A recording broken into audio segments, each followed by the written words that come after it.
El primer elemento es por qué el decreto ley y por qué hemos llegado al decreto ley. Primero, una reflexión, y además la entiendo perfectamente. A veces la gente opina sobre el decreto, a veces, yo creo que muchas veces ni siquiera se ha leído y muchas veces ni se ha comprendido, ¿no? Porque entiendo también que un decreto ley lo que hace es modificar toda una serie de normativas anteriores. Creo, un día hice un pequeño análisis y prácticamente modificamos cerca de 36, con los artículos, con los puntos. Por tanto, el entenderlo técnicamente entiendo que es complejo y difícil. Por tanto, a partir de este primer análisis, ¿por qué el decreto ley? Todo esto viene y se genera a partir de la propuesta que hicimos como gobierno, en este caso la presidenta, de la propuesta del Pacto Económico y Social, a partir de esta invitación a 140 entidades a participar, sobre todo de dónde veníamos, dónde estábamos y hacia dónde queríamos ir. Todo esto coordinado por el profesor Toni Riera, llevó a una metodología de trabajo. Esta metodología de trabajo funcionó con 12 comisiones que iban analizando todo el tejido productivo vinculado al mundo del turismo de esta comunidad, y a partir de ahí se distribuyeron estas comisiones. Yo coordiné la número 7, que era la que de alguna manera analizaba toda la parte de infraestructuras, pero también toda la parte de ordenación turística.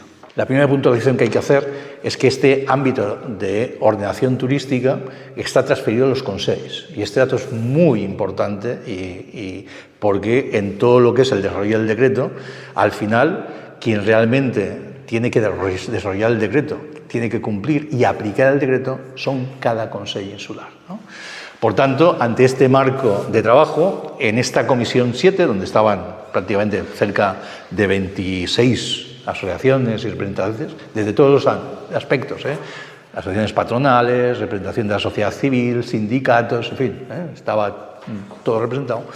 En el primer análisis que hicimos en la primera reunión, ya les propusimos a la comisión 2 trabajos. Uno que era técnicamente el DAFO, que es el instrumento para saber y conocer el análisis de dónde nos encontramos en este momento. Pero yo incorporé ya un segundo elemento, que era, y entendíamos que había cuestiones que iban más allá dentro de lo que era el acuerdo del pacto, que iban a un medio y un largo plazo, pero que había cosas que tenían que ser decididas de forma a corto plazo e inmediatas. Por tanto, dentro de esta propuesta, ya de alguna manera iniciamos en cada una de las sesiones, creo recordar que fueron 6 sesiones, en cada una de estas sesiones ya planteamos un aspecto concreto de medidas que queríamos proponer a corto plazo. Por tanto, todas las entidades que formaban parte de esta comisión ya fueron manifestando aquellas propuestas vinculadas a la inmediatez y al corto plazo, porque hay cosas que no podemos esperar a muchos años. Esta transformación la tenemos que ir a acometer de forma inmediata. Por tanto, esto lo estructuramos, o yo propuse, en principio, 3 bloques de trabajo sobre estas medidas concretas.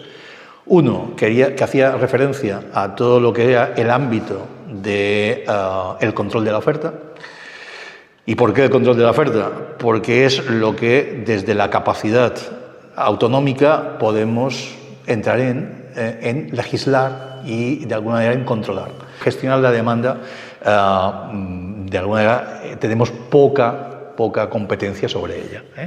Por tanto, nos basamos en todo lo que era el control de la oferta, con la máxima, prácticamente todo el mundo de acuerdo, que hemos llegado al límite, ¿no? Y por tanto, sobre este límite hay que empezar a trabajar esta oferta. Un segundo gran bloque, que entendíamos que también es la gran lacra que tenemos en estos momentos, es todo lo que hace referencia a la oferta ilegal y al intrusismo. Y por tanto, yo siempre he defendido que efectivamente la lacra importante que tenemos es la oferta ilegal. La oferta legal se puede regularizar más o menos, se puede controlar más o menos, pero la que no tiene duda de que hay que combatirla es todo lo que supone la oferta ilegal.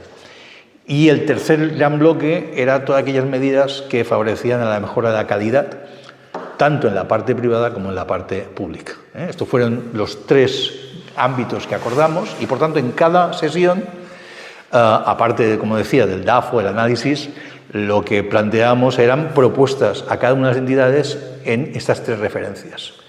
Surgió una cuarta línea que luego hemos ido intentando también incorporándola al decreto, que la definimos como especificaciones insulares. Es decir, cada isla, que además tiene competencias propias, como he dicho antes, en ordenación, tiene características propias. Por lo tanto, consideramos que en la medida posible también hacemos una norma autonómica y general, pero teniendo muy en cuenta también la realidad de cada entidad insular. Y esto fue el marco de trabajo que durante estos 9 meses hemos ido trabajando. A partir de las propuestas de estas entidades, más las propuestas que como Gobierno también hemos incorporado, todo esto nos llevó a pensar en un instrumento jurídico a corto plazo que pudiese avanzar en estas medidas. El instrumento jurídico más rápido y más eficaz es el decreto ley. Sabíamos que el decreto ley es una propuesta que se anuncia y se aprueba en el Consejo de Gobierno, pero que después se tiene que convalidar en el Parlamento.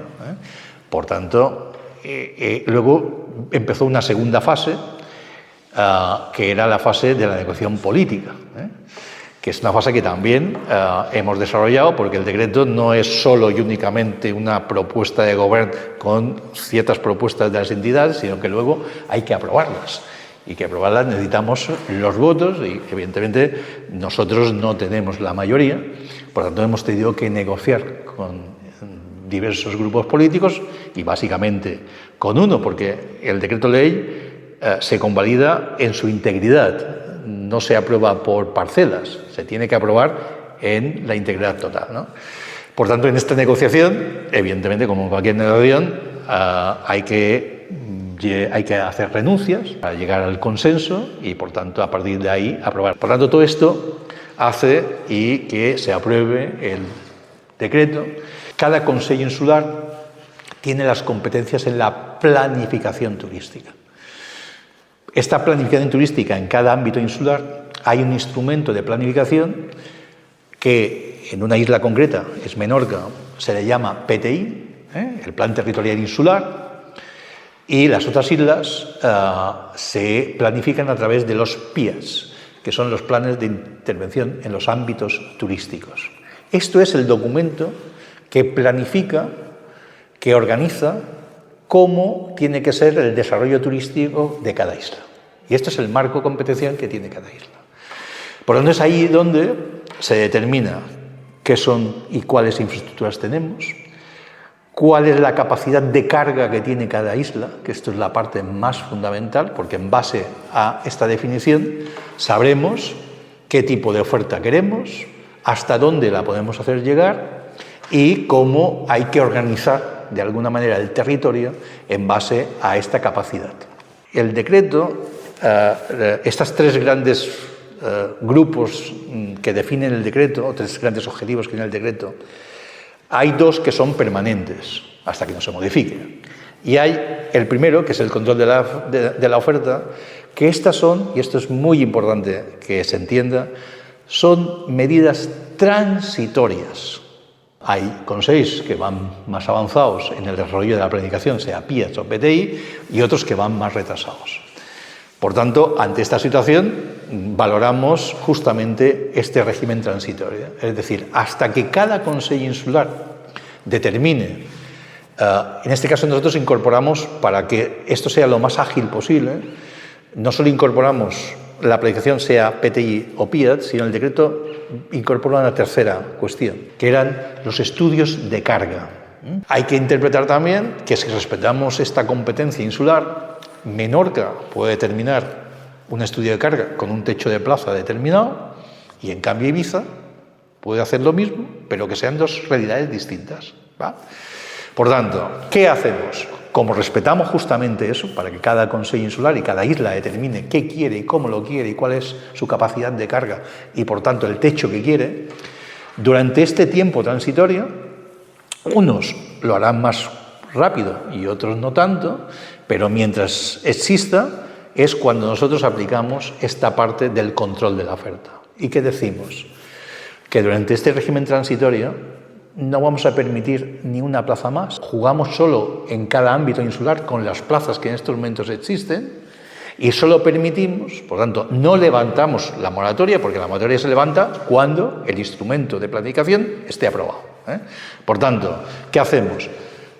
Lo que hacemos con el decreto es levantar la suspensión, en este caso solo permitiendo con el mismo número de plazas 2 operaciones para el control de la oferta. Uno, que es el intercambio de plazas. En el 99, nosotros en Baleares, con 340.000 plazas que había en Baleares, ya considerábamos que habíamos llegado prácticamente al límite, ¿no? Y por lo tanto ya planteamos en la ley del 99 que la única posibilidad que había para hacer nuevos productos era el intercambio de plazas. Y el otro régimen que proponemos en el decreto es la bolsa de plazas. Es decir, que todas aquellas plazas que se den de bajas, sean voluntarias o de oficio, al final puedan ir a una bolsa provisional. Son plazas que van a salir de un mecanismo de bajas por bajas voluntarias o de oficio y van a empezar de cero. Es decir, y esto es una de las cosas que en el debate que en estos momentos hay, en la cierta confusión que se genera, es decir, todas aquellas plazas que durante estos años se han dado de baja, de oficio, vuelvo a decir, porque no se cumplían, o bien voluntarias, estas están perdidas, estas ya no se recuperan. Digo porque, en fin, el debate, en fin, de las famosas 140, 90.000, en fin, todas las que ya han dado de baja, estas ya no se incorporan. Se incorporan aquellas que se den de baja, o que los consells den de baja, a partir de la publicación del decreto, a los 2 meses, que dice lo que dice el decreto, para que cada consell cree esta bolsa de plazas, el mecanismo regulador y, en fin, todo lo que es la gestión de la bolsa de plazas. Hay consells como el de Mallorca, que tiene incluso un consorcio que ya gestionaba esta bolsa de plazas, por lo tanto ya lo tiene, por lo tanto habrá simplemente que actualizar, y otros como Menorca, que lo tendrá que hacer de cero. ¿Vale? Por tanto, el mecanismo de este régimen transitorio solo se permite en estas 2 operaciones, o el intercambio, tanto en el vacacional como en el hotelero, o, en este caso, la adquisición de la bolsa de plazas, siempre y cuando haya plazas. Si no hay bajas, no hay plazas. El concepto es legal. Legal significa que alguien ha autorizado, y por tanto, sea un vacacional, sea hotelera o sea cualquier producto turístico, tiene una autorización, es decir, que cumplía en su momento cuando se autorizó, ¿no? Por tanto, en estos momentos, y esto hay que reflexionarlo entre todos, estamos hablando de legales, de autorizadas, 609.000 plazas. Es decir, hemos doblado prácticamente desde el 99 la capacidad reglada de nuestra oferta. ¿Vale? Por tanto, como bien ha dicho la presidenta y como hemos anunciado, nosotros en principio lo que proponemos es que hasta aquí. Que hasta aquí. Por tanto, hablamos de contención, porque también pensamos que cada consell tendrá que definir si es contención, es crecimiento o es decrecimiento. Por tanto, esta reflexión que hicimos cuando llegamos a este análisis era que estos último periodo de 8 años se había crecido en 115.000 plazas. De la famosa 609, los últimos 8 años, 115.000.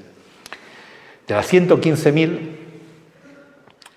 básicamente en Mallorca, el gran crecimiento sería en Mallorca, más o menos datos, unas 90.000 fueron y son vacacionales, entre todas las tipologías, y luego explicaré dentro de las tipologías los famosos plurifamiliares con los unifamiliares, y más o menos unas 20 y pico mil de hoteleras.